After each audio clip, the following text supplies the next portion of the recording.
La revue de presse sur JS Communication.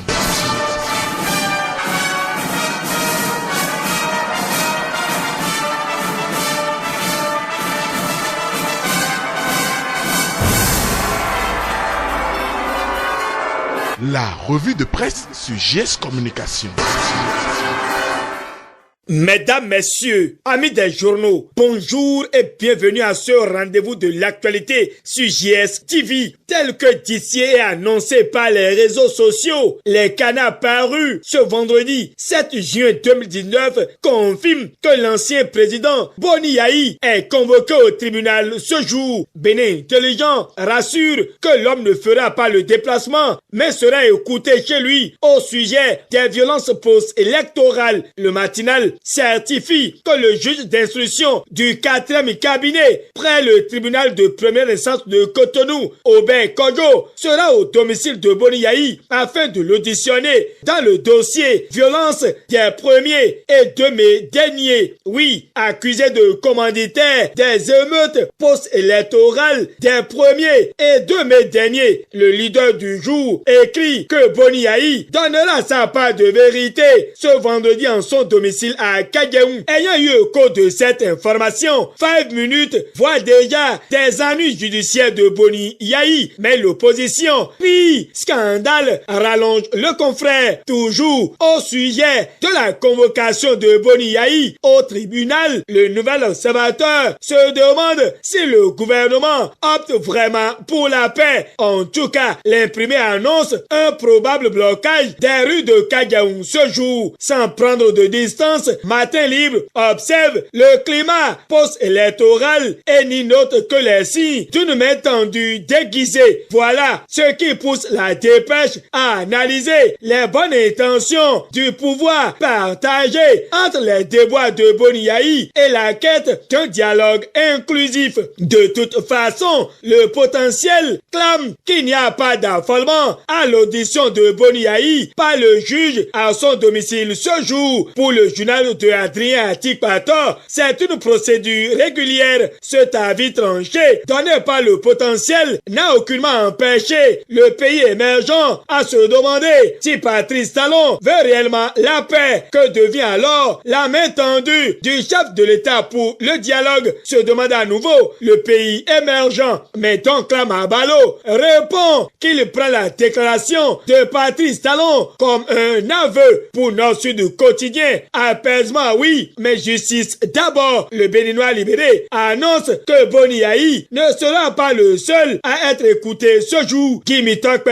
le sera également, et ceci concernant la crise préélectorale de notre pays. Mais l'Authentique trouve que pour une paix durable au Bénin, El Hadj Malhossou invite la communauté musulmane à prier incessamment pour le président Patrice Talon. Une fois encore, le pays émergent revient par ici et clame qu'il y a encore d'autres ennuis judiciaires pour l'ancien préfet du littoral, Modeste Toboula, condamné à 1 an de prison ferme dans une affaire de bradage de domaine public. Bientôt, des recours en cascade contre Modeste Toboula à la Cour suprême renchérit le canard avant de se demander si le chef de l'État, Patrice Talon, a décidé de faire la purge autour de lui. La purge se fera également dans la bataille judiciaire qui s'ouvre ce jour à Cotonou. Le Soleil Bénin Info l'appelle simplement Kamers Guette. L'auteur de l'article voudrait que toute la lumière soit faite sur ce dossier qui discrédite le monde universitaire. À en croire le Soleil Bénin Info, l'autre affaire qui va secouer le tribunal de Cotonou aujourd'hui est celle relative au dossier de tricherie de certains enseignants à la faculté de droit et de sciences politiques de l'université d'Abomey-Calavi. Cette audience verra comparaître le professeur Victor Prudent Tokpanou ainsi que les autres professionnels du monde universitaire. Avec précision, la dépêche relate que tout a démarré au cours de la 36e session du Conseil des ministres du Conseil africain et malgache pour l'enseignement supérieur CAMES, où des faits de manquement aux devoirs éthiques sont reprochés à certains enseignants qui ont été lourdement durement sanctionné. Suite à ces sanctions, la dépêche publie qu'un nouvel épisode judiciaire s'ouvre ce jour au tribunal de première instance de Cotonou avec l'assignation de Victor Tokpanou. Le débat nous vient avec l'avis de Lionel Zissou sur les élections législatives du 28 avril dernier. Suivant le confrère, l'ex-premier ministre jette un pavé dans la mare et soupçonne que les candidatures des prétendants sérieux seront rejetées en 2021. Lionel Zissou fait une économie de vérité, rallonge le matinal. L'autre information dans ce point de presse est relative au rapport mondial de Save the Children sur la condition de l'enfance. Le matin nous informe que le Bénin occupe la 27e place sur 176 pays concernés par le rapport heureux. L'imprimé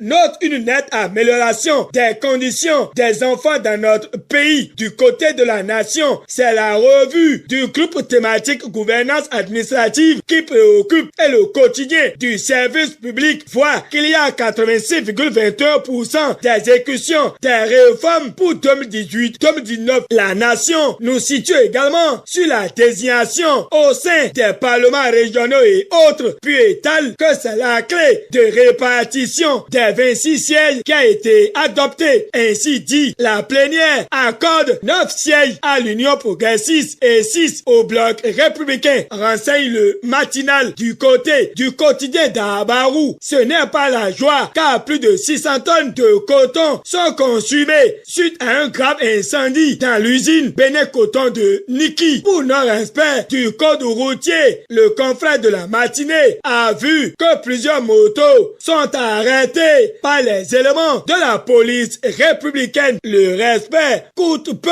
mais achète beaucoup de choses. Fin de cette revue de presse. Réalisation et présentation Gutemé Soou. GSTV vous souhaite une bonne journée et un très bon début de week-end. À dimanche pour l'actualité phare de la semaine.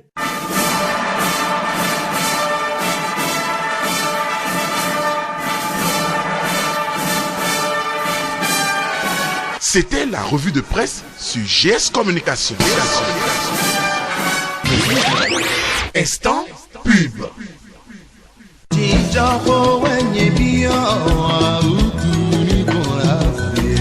Population du Bénin et environ, un sauveur vous est né, Daniel Koussinou, alias Djanta, l'homme par qui la maladie de la prostate est vaincue, de l'hypertrophie à la dysurie, passant par la pollakiurie et la nicturie. Ces signes qui annoncent la maladie de la prostate, l'herboriste Djanta traite et guérit le cancer de la prostate avec la solution Prostac qu'il a réussi à réaliser avec le Prostac numéro 1. Fini les troubles liés à l'hypertrophie et à la dysurie avec le Prostac numéro 2. Les troubles liés à la pollakiurie et la nicturie sont conjugués au passé. Enfin, le Prostac numéro 3 pour traiter et guérir le cancer de la prostate. Vous qui avez la maladie ou qui avez un parent proche, n'hésitez pas à vous rapprocher de Daniel Koussinou alias Djanta au quartier Djeviwadon dans l'arrondissement de Ronvier, commune d'Adiaga, ou contactez-le suivant les numéros ci-après 66 82 69 91 ou le 64 01 87 78. Avec la solution Prostac, la joie renaît dans les foyers et le couple retrouve sa raison d'être.